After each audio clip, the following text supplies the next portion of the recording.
September 2021 cart-to-cart outreach results. Scott, are you going to do that? No, Mr. President. Nabila Guzman is going to be giving this report. Good morning, President Newton and members of the Solid Waste Ad Hoc Committee. For 3 Wednesdays in the month of September, Mike Carey, CRNR Senior Sustainability Coordinator, and myself went out to 3 different neighborhoods. We visited the East Side Costa Mesa College Park in a single-family neighborhood near CMSD headquarters. Each day we visited 60 homes. The total was 180 homes total. 13 of those homes received an OOPS tags for not placing their organic carts out for collection. 112 homes received an awesome tag for having yard waste in their cart. And 56 tags were issued to homes that had recycling or other trash in their cart. On week 3 of the outreach, one resident received a $25 gift card for having their organics recycling cart out in the neighborhood that had the lowest participation. I would like to note that only 7 out of the 180 had food waste in their cart. So we are now requesting ideas from the Solid Waste Ad Hoc Committee on how we can encourage our residents to place out the cart for collection and help encourage them to place food waste. Scott, do you want to comment on that, or? Well, yes, thank you, Mr. President. It obviously it demonstrates the challenge that we face in changing people's behavior and throwing their food scraps in the organics carts. I know we've had the discussion before of what can we do, what kind of educational materials or outreach we can do to the public. I have been in discussion with Nalani about doing a public service announcement where we do a video and we would show, as you mentioned, Mr. President, like 6 different methods on how they can dispose their food scraps. Like they can put it in a brown paper bag or a newspaper bag or a compostable bag, or what President Newton, what you do, you said you put it in a small little container, right? So maybe we can get a video of you doing that, so you can show the public how you probably discard your food scraps. That's one way, but we also got to remind the public the reason for this law is to promote greenhouse gases. You know, we want to hit home that this is good for the environment. This is why you want to do this. Otherwise, the consequence, if you don't do it, you're going to get fined. I think that's going to catch their attention real quick. But we don't want to go down that road. We want to, at least not now. We have a couple of years to do that. But at this time, we wanted to do as much as we can. Reach CRNR is going to be assisting us. Mike Valle is going to be assisting us.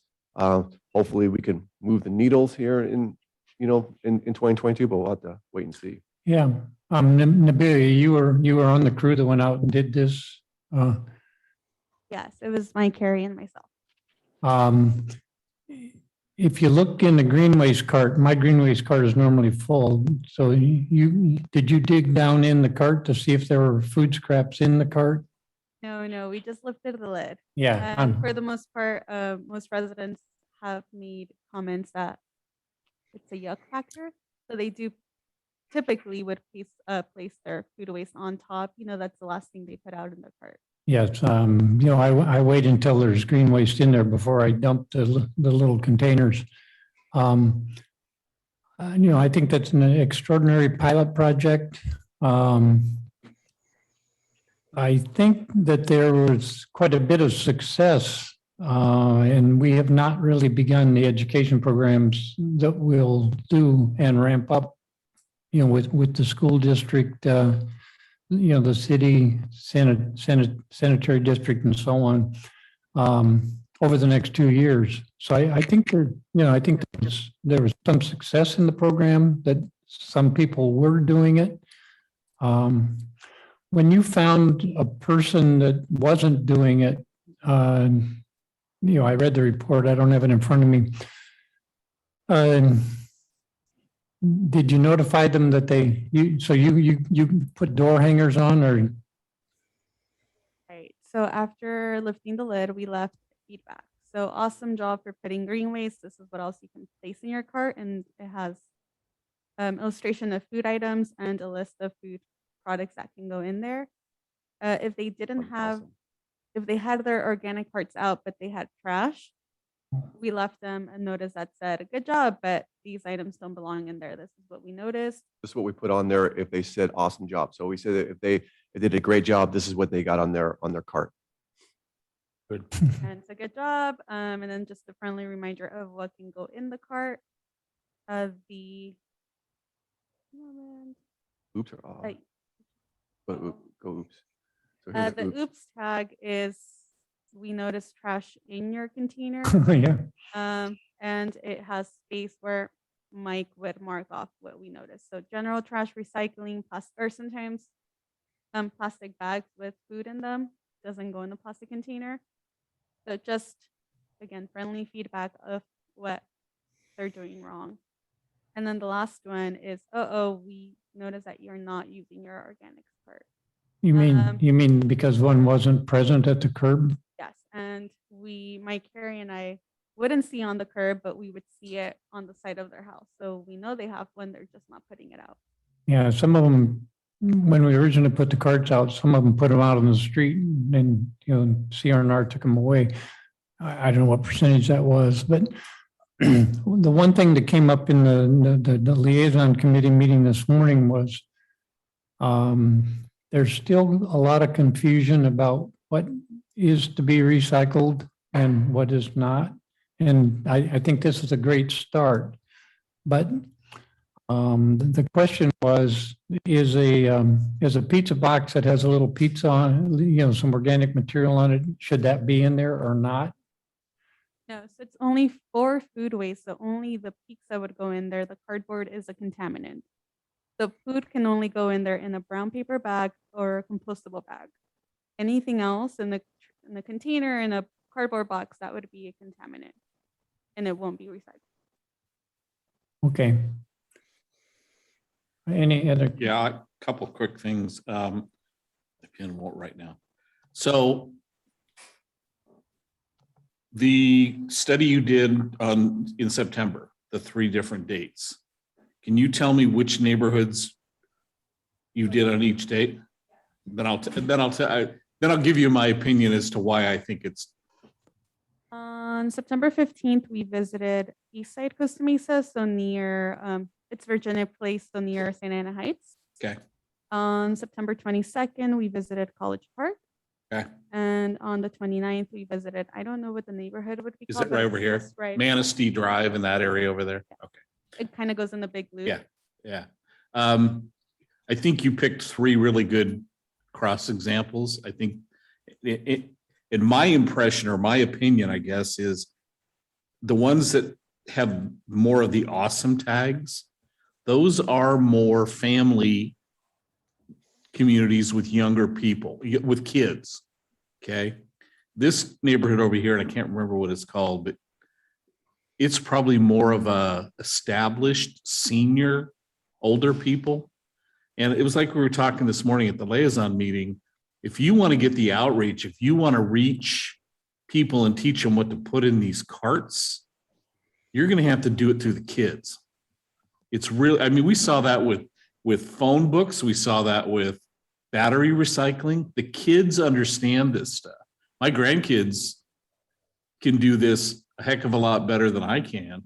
I can do most things better than I can, I guess, but that's a different story. They don't smoke cigars. No, they don't, but those go in the organic bin too. Right, Mike? Right. Thank you.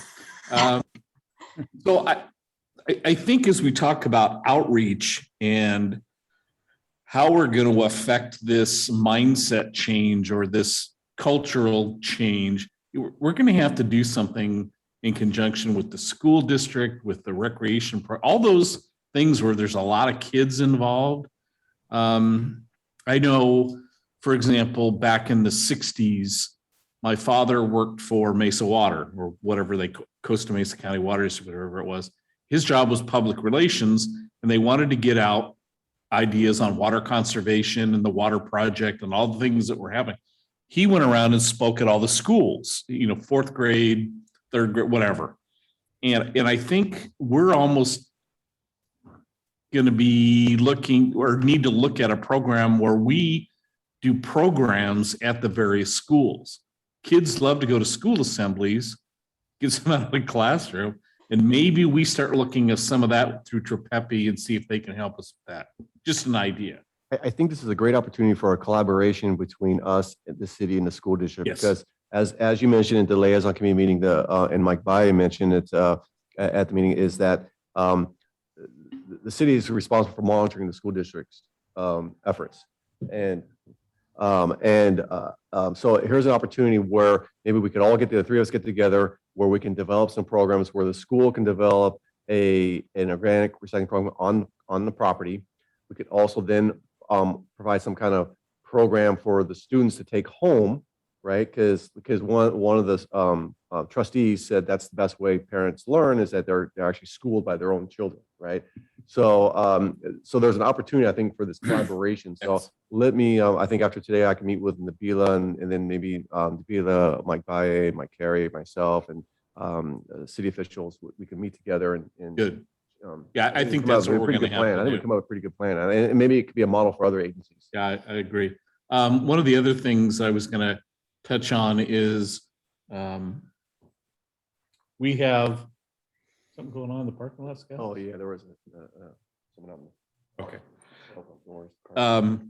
One of the things for those of us that are on Facebook for any length of time, Mesa Water is doing a lot of Facebook videos. I don't know if any of you have seen those. I'd like to see what that entails in terms of cost and how you get that done. I mean, if people are watching Facebook, or what's the one where everybody dances on? TikTok. TikTok. Elodie, you knew that. I mean, if we can use those social media platforms, again, people watch that stuff. And I would love nothing more than to see Bob Uten dancing on TikTok. Bob Uden would love that too. So, and then one other real quick thought, Nabila. The availability of compostable bags is getting harder and harder. What is it? I'm sorry. Say that? You know, the compostable bags? Mhm. I don't find them difficult at all. I see them in my Albertson store all the time. My significant other orders them on Amazon. Uh-huh. She gets them the next day or whatever. That's the only place she's been able to find them, because she put stuff in there before I have a chance to put green waste. So My Albertson store in Orange is stocked with compostable bags. I have no problem whatsoever, and they're affordable. at Albertsons, Yes. maybe Albertsons. we should switch from Stater Brothers to Albertsons. Is that what you're That- saying? Yeah, maybe it could be the store. That's true. Okay. Well, at least for that item. Scott, I think this is worthy of a press release, the results of the study, because what we're going to need to do is get the word out, that there's a certain segment of population are with the program, and a certain segment that's not. And we deserve a 1383 press release anyway. The city had their rollout of their program, and then they had, was it in the pilot? I guess it was in the pilot, LA Times. LA Times. That's Getty Pilot. Yeah, and so even the bad news part of this study is instructive to the to people. And anyway, let's go on. You have any more to say on this? I wanted to compliment you guys. The yuck factor doesn't even come close. So for you guys to get out there and look in those things is extremely commendable. And I appreciate you do it. And it's going to get harder and harder. I really liked the Facebook post of Mr. Carey presenting Miss Antal her gift card. That was very good. Was she related to Peggy Antal by any chance? Do you know? You wouldn't know. No. She was the former principal, I think, at Estancia High School. Okay. But I mean, the more and more of that stuff that we do, especially on social media, I think is terrific. And again, I commend both of you for dumpster diving. It's much appreciated for sure. Jim, do you want to speak to this topic? Yes, thank you, President Uten. To follow up on your comment about how deeply the team dived into the organic containers looking for food scraps, because we have this implication that 96% of the people are not following the directive to do that. I'm reading the report. It does not look like anybody looked in the mixed waste carts. Is that correct? So Our If- outreach if only there is- focused on the organics cart. yeah, so if there is such a high degree of non-compliance, you would expect if you opened a mixed cart, you would always see food scraps in it. So I'm wondering if the converse test was done, and apparently it was not. So I would be a little suspicious of the only 4% complying if we didn't actually look in the mixed cart to verify that they were putting the food scraps in there. Yeah, that's a potential extension of the program, but in the mixed waste cart, there's opportunity for it to be at the bottom, or anywhere where you wouldn't be able to see it either. So, That is correct. So we do have scheduled quarterly waste characterization studies where Mike Valley will do a waste sort, and we'll be able to get a percentage of how much food is in our mixed waste carts. Okay. Any other discussion on this topic? If not. Hi, I'm sorry. Hi, I have several things.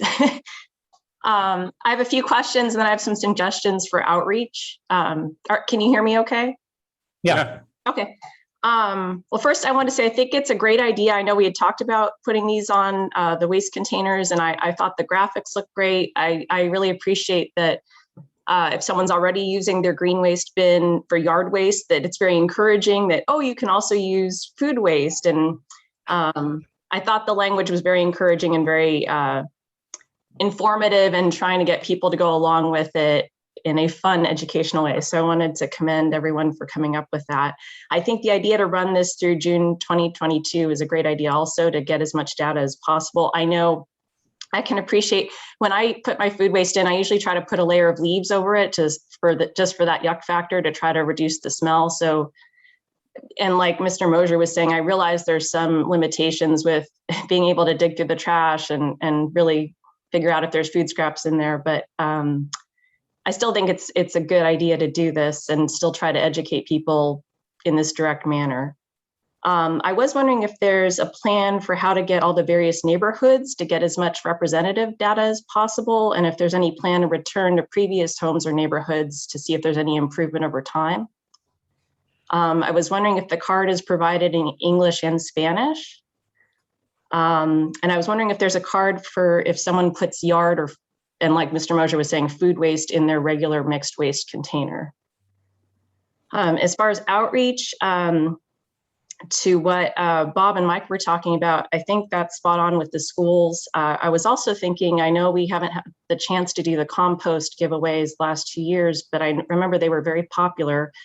And I was wondering if there's some way to partner with the parks in the city to, and if families are the ones that might be already doing yard waste, maybe there's a way to do something with the kids at the parks to do some sort of like easy hacks for food waste recycling. And then at the end, they're able to get compost. So I don't know, kind of a different variation on how people used to come and donate stuff and then pick up compost. Maybe there's some way to do more. I know COVID is complicating things, but if it lifts coming in the springtime, maybe there's a chance to do more in-person stuff. Same with the senior center.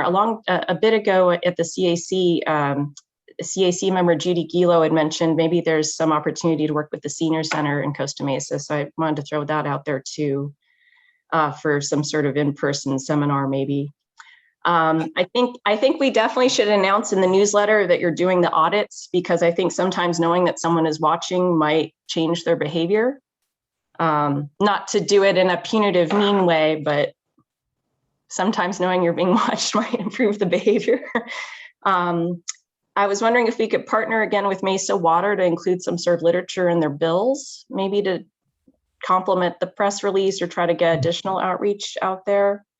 And then I forget who mentioned this earlier, but the What I Do With section on the website, I just love, but I would really like to see some more organic stuff on there. Things like brown paper bags, does it matter if there's ink on them?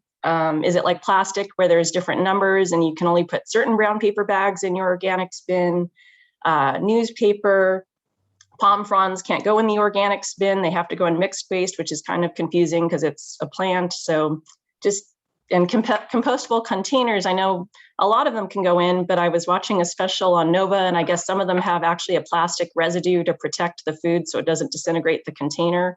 So are all compostable containers allowed? Just things like that. It might be helpful to add some things related to organics into the What Do I Do With section.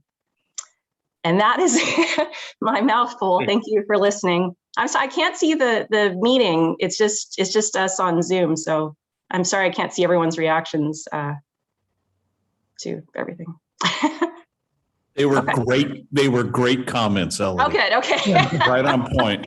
Yes, thank you very much. You know, part of the education component that I was thinking of, we do have the newsletter, and basically,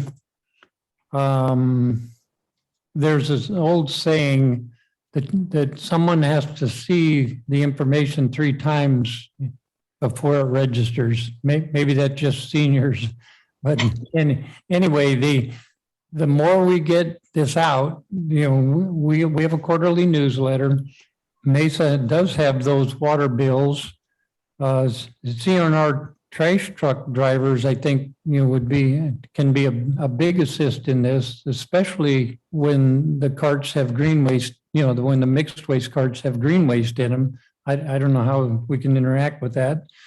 I think the realtors could be a big potential part of this because new families coming in are used to entirely different trash services. And also the school district and the city, you know, they're going to be huge partners in this endeavor. I'm really encouraged that, you know, by our meeting this morning with the school district and the city and Mesa Water, you know, I think they're going to be wonderful partners in this effort. We just have to figure out, you know, what parts of the message we need to continue to clarify. Good point. Can I ask one quick curiosity question? And I'll whoever can answer this. At the liaison meeting this morning, Secretary Arlene Schaefer made a comment about animal waste. Okay, you know, hopefully everybody who has a dog carries those little bags where they, you know, are those bags compostable generally? Not generally. The giveaway that CMSD has are compostable, but poop waste does not go in the organics part. So when they pick up doggy's deposit and they tie the bag up and they throw it in, it shouldn't go in the organic. The 2 mics are shaking their heads like, so what they're supposed to do is untie the bag and dump and then put the bag somewhere in the other cart. Just put the poop in the trash cart. Yeah, well, that's kind of what I was getting at, but like No. Director Schaefer was saying this, she apparently in her neighborhood, it's a big deal. Don't know what she was talking about. Okay. I know, I think she was probably not correct in what she said. No, the easiest solution is don't have a dog. That's just my, Yeah. sorry. We travel too much to have a dog. Anyone else want to weigh in on this discussion? Okay, I think that's the end of the agenda. Talk about the ordinance. Ordinance. Item number 2 on Oh, Ordinance. okay. ordinance. Okay, the backside of my piece of paper here.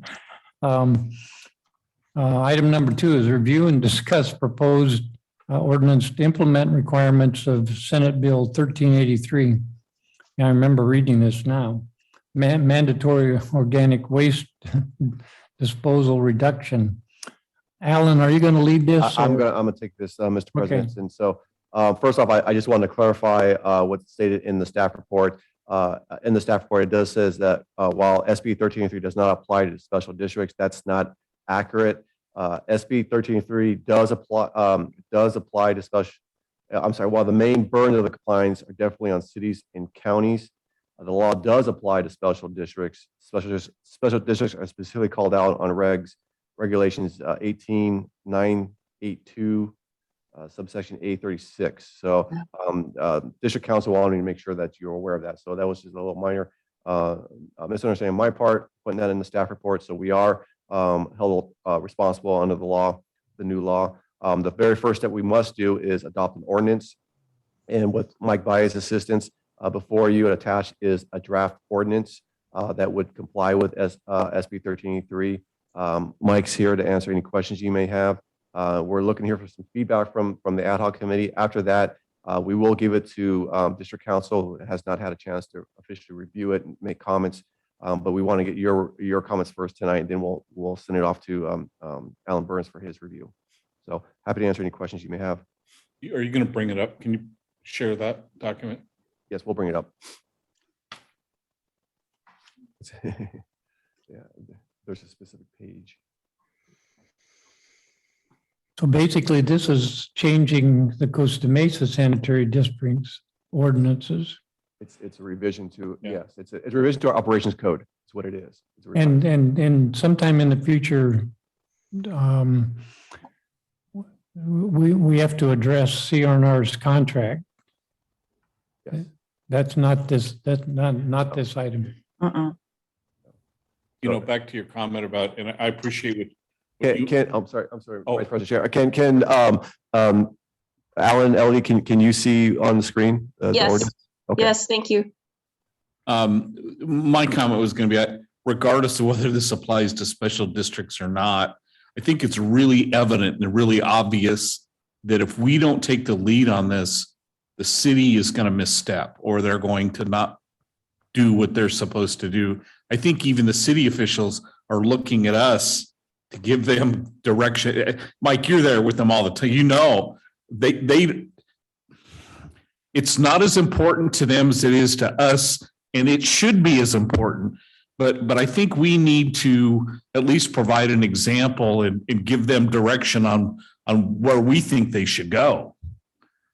Well, I would disagree slightly with the characterization that it's not important to the city. I think it is, but there are clearly areas that you have to handle. Residential collection is under your franchise.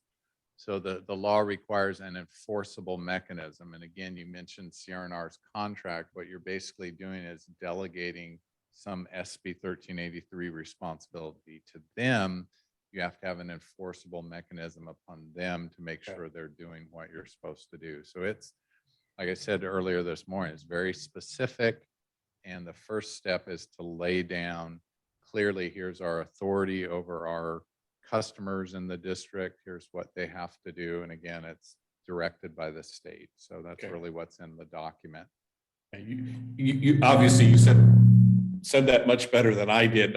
And I don't want to downplay how they think it's important, but I think even the city council members that I know are looking at us as the trash people in town, whether we do commercial or not. They're still looking at us as an example, and then we should be able to give them some guidance in how they can meet the requirement as well as as much as we are. Right, and you have been doing a large component of the program for a number of years ahead of most other jurisdictions in the state. Great, I appreciate you saying that. Well, we're responsible for the residents in the community. Correct. And, that falls under 1383. Yep. Any other, Is there a page in it, any specific page you want to talk about, or anything on the ordinance you want to talk about? no, it seemed like a lot of the language was heavily, the fine related part of it, but It's based on the model agreement or model ordinance from the state, right? May want you to stay up there, Mike. What's that? Stay up here till I'm dismissed. Yeah, fines is a requirement. Again, as a regulated entity, the district will have to fine violators in 2024. Up until then, you have to have it in your ordinance, so you establish that authority, that enforceable mechanism. Did the fine levels come from the state's Correct. regulation? $50 to It wasn't, $100 yeah, was their figure that they gave. Now you can go higher, you can't go lower. okay. I wondered if that was the same as the district's present enforcement It potential. probably makes sense for it to mirror what you already have. Again, that is one of the few things the state allows. You just can't go below their Okay. minimum fine level. Okay, so that's where that's where those numbers came from. I believe so. Okay. Mr. President, Alan Burns here, do we need to have a resolution, or do we already have a resolution about whether we're going to be a 2-cart or a 3-cart district? We haven't made that decision yet, or the direction right now, or the recommendation is to stay with the 2-cart system and implement our outreach program and see if we can move the needle at much as changing people's behavior. If we can't, then we would come back to the board and consider going to a 3-cart system. But at this point, we're sticking to the 2-cart system. 'Cause I think that would involve an ordinance change also.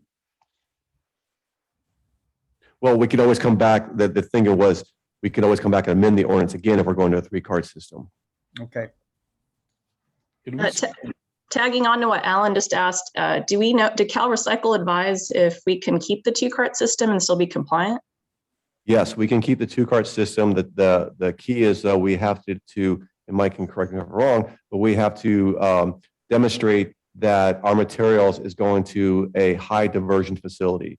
And Okay. so I think the question is, how does Cal Recycle define a high diversion facility? And that I don't believe we know yet. Do we, Mike? That would require potentially an extra level of sorting by the facility each quarter, I believe, to establish how much organic waste they as a facility as a whole are pulling out. And initially it needs to be 50%, and then 75% is the challenging level. When you say pulling out, Mike, you're talking about Out of the mixed out of waste the mixed part. weed. Yeah, And again, the goal is 75% overall. Yeah. So if they're processing at the same place, combined organics carts, but again, I think they're transferring. So a lot of this stuff, the state will develop as they go along. To my knowledge, they haven't established a high diversion rate facility yet. It's just in the regulations, and it spells out what those facilities have to do in order to be deemed as such. yeah. Any other questions? Mr. President, this is Elodie. I have 3 other questions. Go ahead. Okay, thank you. Pages 1 and 2, I think it's actually up right now. What is the difference between sections 1, 2, and 3? 1, 2, 3, it's the difference is the monetary. Well, basically 1, 2, and 3 is the monetary fine for administrative citation. So what we're saying in 1, 2, and 3 is that if you violate the Short Climate Pollution Reduction Act, then you're found in violation, then we can issue an administrative fine of $75.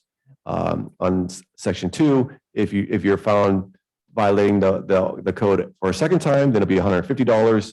If you violate for a third time, then it's $300. Okay, then I think section 2 may need to be revised because it says except that a first violation, or it doesn't say second violation. So section 2, you're saying? Yeah, The first line after number. Got it. 2. Okay, thank you for catching that. That's why we have it on here. Good point. okay, thank you. And then I can't see the next page, but section 3, does it say third violation? They're progressive, I assume. Is that why they keep going up? And No, it says first violation. yeah, okay, thank you. I was just like, they're all the first violation. Why is this? Yeah. Okay, I Good see. catch. Yep. Okay, thank Well, you. This hasn't been reviewed yet. And then, no, it's okay. And then I had a question. So I we live on a cul-de-sac and it's often difficult to tell which trash cans belong to which family. So I was just wondering if anything's been discussed about how we're going to know which residents to fine or which ratepayer to fine based on trash can placement. If that's been discussed, or just if we can add that to a future topic about how we'll figure that out. That is a great point, Elodie.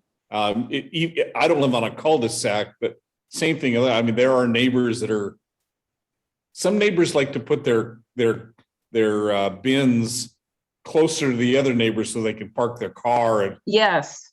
you know what I mean? So that some of that enforcement's going to be tough. I could tell, I think what's going to happen is that once they see a notice, we're going to get a call from that resident. Yeah, I think So we'll know who it is. Yeah. They're going to notify us. They're gonna say, what is this notice? Or why did I get the citation? What did I do? remember the neighbor in my neighborhood years ago who had the tussle with their neighbor because they had parked the cars too close. It's the same thing. Everybody puts their carts right together. So yeah, we'll get phone calls. That's a given. Okay. And then my last question was, I noticed in the ordinance, it's stating that we're going to go through people's trash, which obviously we're already doing with the educational outreach. But has any discussion happened about how we're going to alert residents to this? Because some people, just from like a privacy concern, I could see being not thrilled about that.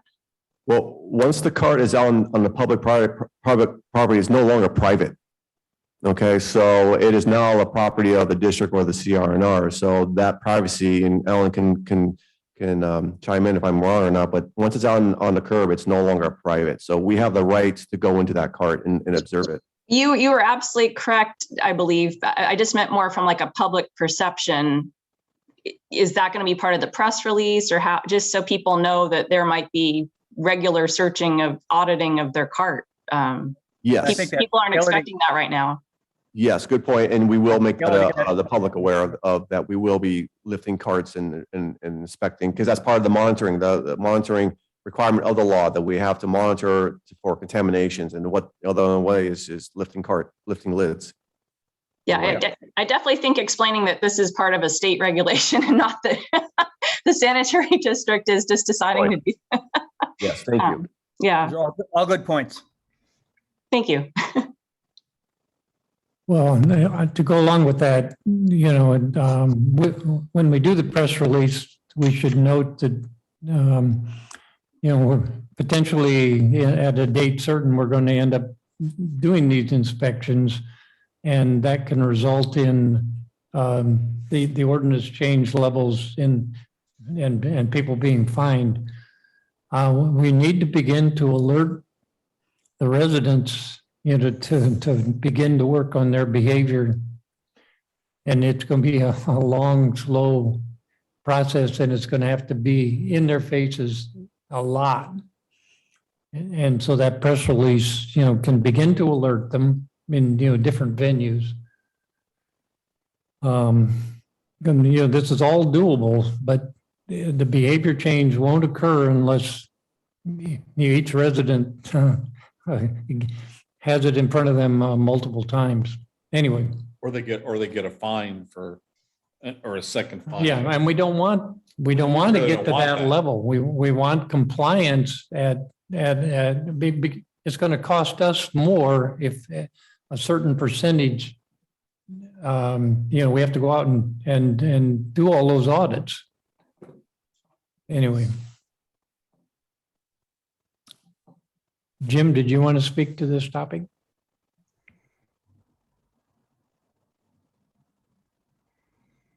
Yeah, thank you. I had three comments. First, to Elodie's mention of the being difficult to identify whose trash container it was. I wanted to relate to you a very similar question or problem to that about how the enforcement might work. I was telling a friend who lives in Garden Grove about the new SB 1383 requirements that were coming. Her immediate reaction where she lives, which is in kind of a condo complex, she puts out her trash can by her unit, which are normally not full, but she finds her neighbors who are overflowing theirs tend to use her cart on trash day, put theirs in. So I told her, I may not be correct about this, but I told her when it actually comes to fines, this may work out very much like the city's trying to enforce red light camera tickets. And if anybody contested their violation, they could probably claim it wasn't my trash. I wasn't the one who put it in the cart. So the fines may be very difficult to enforce for that reason. And Mr. President, if I could just add in, that's in every criminal prosecution, there's always what's known as the Saudi defense, which is some other dude did it. And we all have to deal with that. That's just always an issue in every kind of prosecution or administrative citation. So point well taken, and we'll deal with it like we always deal with it. And we'll, proof will be an issue. And obviously, if a good defense is that my neighbor put it in there, then that may carry the day. But if you can prove a pattern, or you can interview the neighbor and the neighbor says, I didn't do it, then we're not interested in getting convictions. We're interested in getting people's behavior changed. And the notices are going to eventually work. We'll probably never get a criminal citation, but we will probably give some administrative citations. And it's just going to be the notice process over time that's going to turn the tide.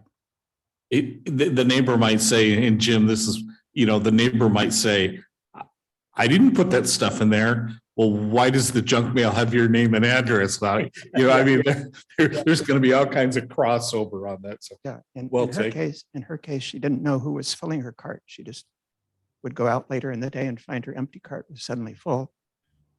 So she was worried about getting fined over that. The second comment is related to Mr. Ballier's comment about the uncertainty of the regulation, what a high recovery facility is, and so forth. Since one of your last meetings, I tried to look at the regulations, which are 127 pages, very confusingly written.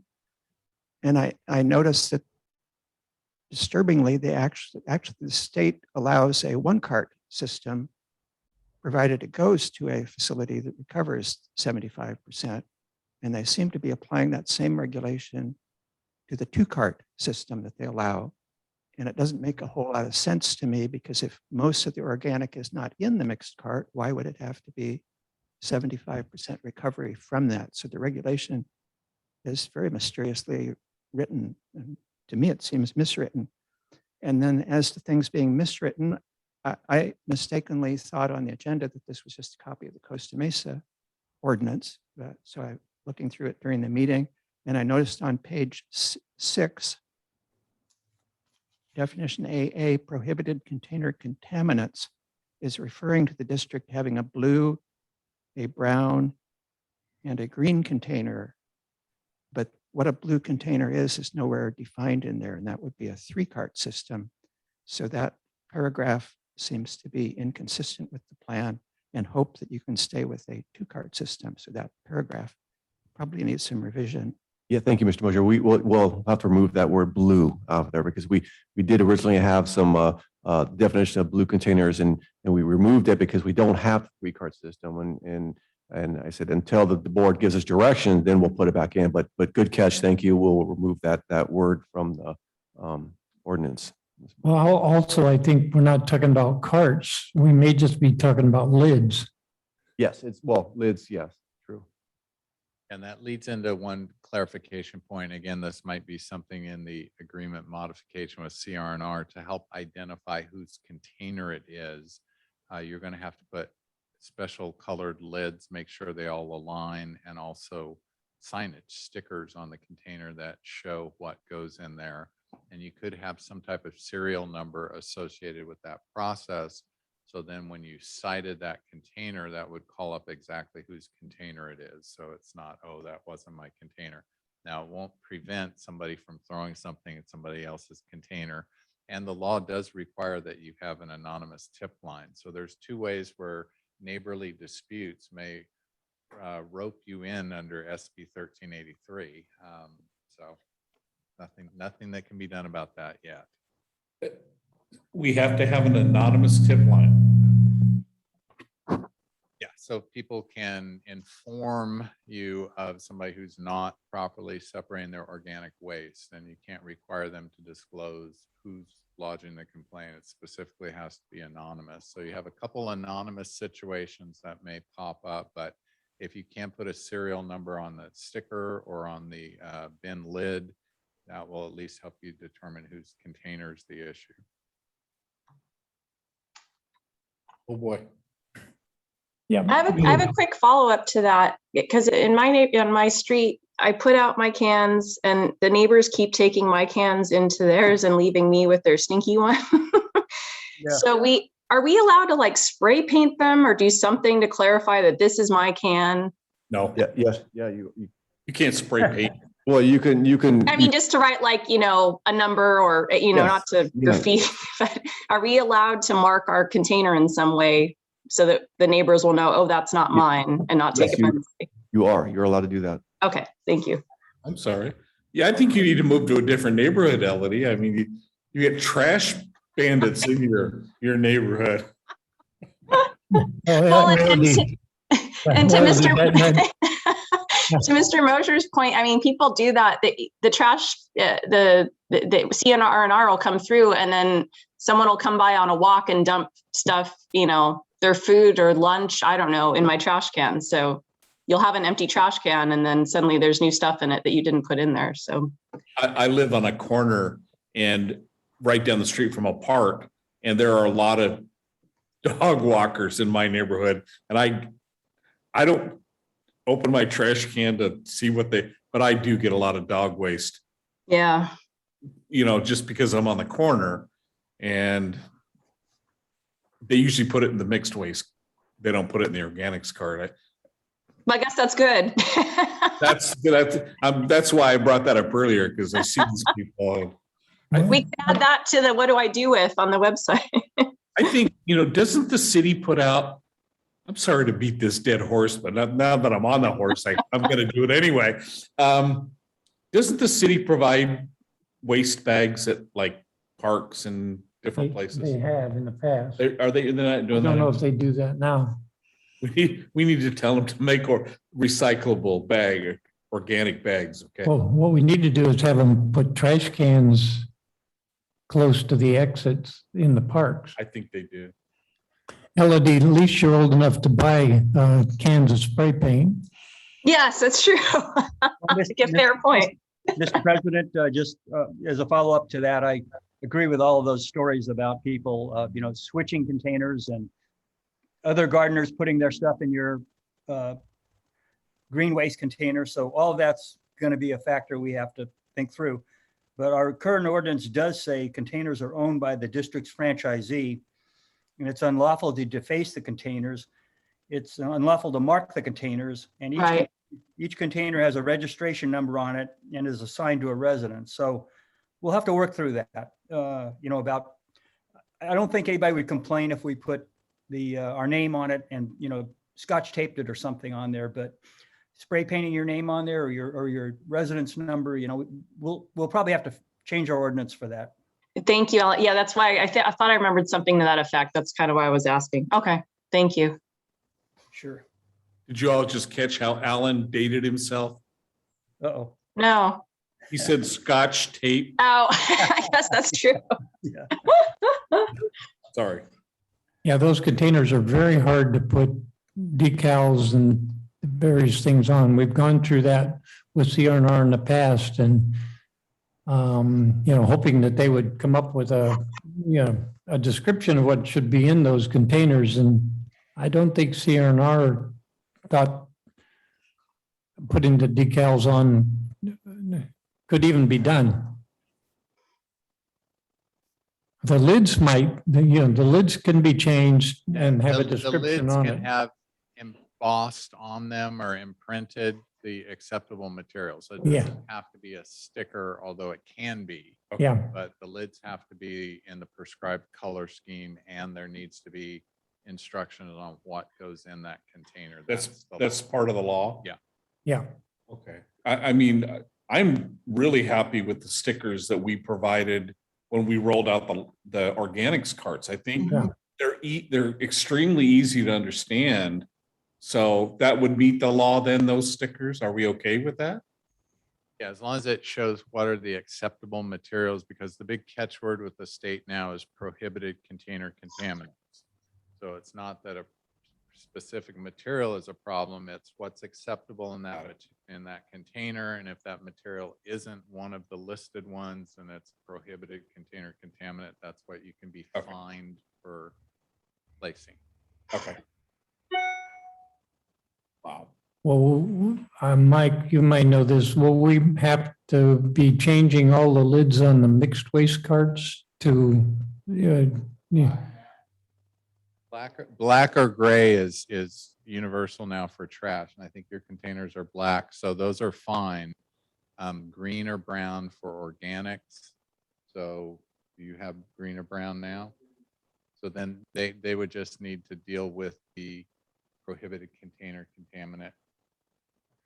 And that's already in place. See, you guys are a few years ahead of Yeah. everybody. Except for the old 90-gallon containers, those have a dark green lid. So all the new carts from 3 years ago that have been issued have the gray or dark or black lid. It's all the existing. There's a lot of residents that take extra good care of their 90-gallon carts. Those ones need to be replaced, or the lid would need to be switched out. Mr. President, would it be fair to assume that CR&R is going to ask for a rate increase based on costs of compliance with AB 1383? Including changing lids and decals and whatever else we're going to ask them to do? Most likely. yeah, I would think so. probably. If we go to a 3-cart, will it be blue? Well, Isn't that the plan, to be we- blue? it can be. It could be. Yeah. Okay. Mr. President, if I may, you asked me to ask CR&R if they can define contamination at the MRF. And so I've asked Mike Carey to respond to that. Okay. Well, Mike, now you partly answered the thing, and that would be a third line and or the question about contamination. Mike, thank you. Contamination in the carts can be from the green organic cart, could be obviously prohibited materials and excess additional paper that would be put in there. Part of the ordinance does require acceptance of food soiled paper, which, to answer the previous question, that may eventually be including things like the top of the pizza boxes or sandwich Yeah. wrapper bags and things like that. The contaminants that we're trying to keep out of there would be things like glass in the organics container that's going to compromise the entire load. Yeah. Okay. And Mr. President, I noticed that bones are specifically called out to answer the question that we got at the board meeting that Scott was going to answer. Right, yeah, bones, animal waste are not to be included in the organics containers, Okay. and palm fronds, as previously mentioned. What's the deal? Bones are not supposed to be put in there? I thought they were. No. They're And- not supposed to be. As a connoisseur of palm trees in my yard, what's with palm fronds? Why? It's the nature of the stringy material in them that is going to compromise the machinery involved in separating and okay. processing the materials. So, The I mean- fibrous nature of them. okay, I could, It- thank you. Yeah, in the anaerobic digesters, you don't want stringy material like hair Mhm. or those other things. Okay. I'm looking around to see who, everybody here has hair. I don't know. I spent a lot of money yesterday to get rid of a bunch of it. Does anyone else have any input or questions? I really appreciate this discussion. With the liaison committee meeting and this discussion, I feel substantially more informed, and we've probably, worked around the edges to figure out what questions we have to answer and educate the public on better. Part of this committee, we're hopefully looking to give staff and whoever direction Do you guys feel like our biggest effort or challenge or whatever you want to call it at this point is the education component? I mean, to me, that seems to be the biggest elephant in the room. I mean, we've got to educate people on what they're going to do.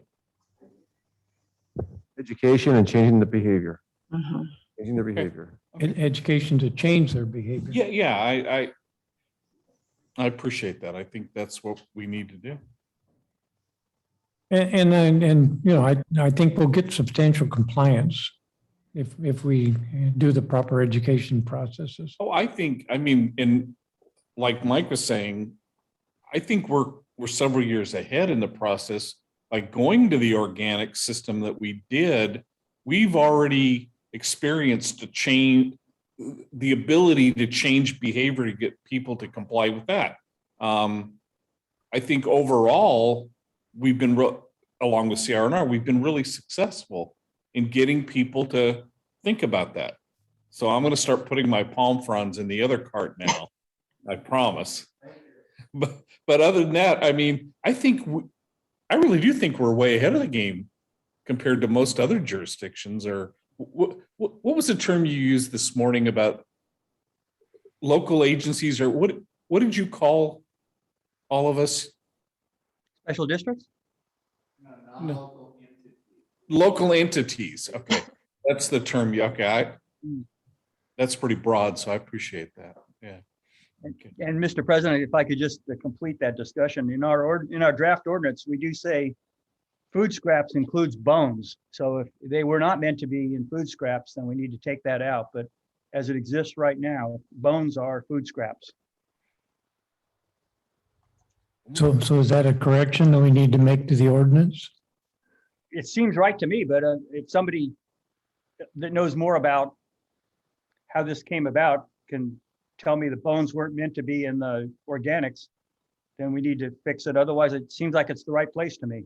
Well, this is Mike Bellier, and again, we use model ordinance language from the state that tends to be more inclusive. And then what we would need to do is get CRNR specific acceptable materials and then amend the list again to take out bones or anything that their particular organic processing system can't effectively handle. Yeah, good call. Anyone else needing to be part of this discussion? And Mr. President, I assume we will allow plenty of time for CRNR to comment on this ordinance before we were to adopt it, after we review it. Yeah. Okay, thank you very much. Very, very good discussion. It's a huge challenge and I think we're up to it. So if no one else has any comments, this meeting is adjourned. Thank you. Thank Good you. job, everyone. Thank you all. Have a good day. Bye. Bye. Thanks, Mikes.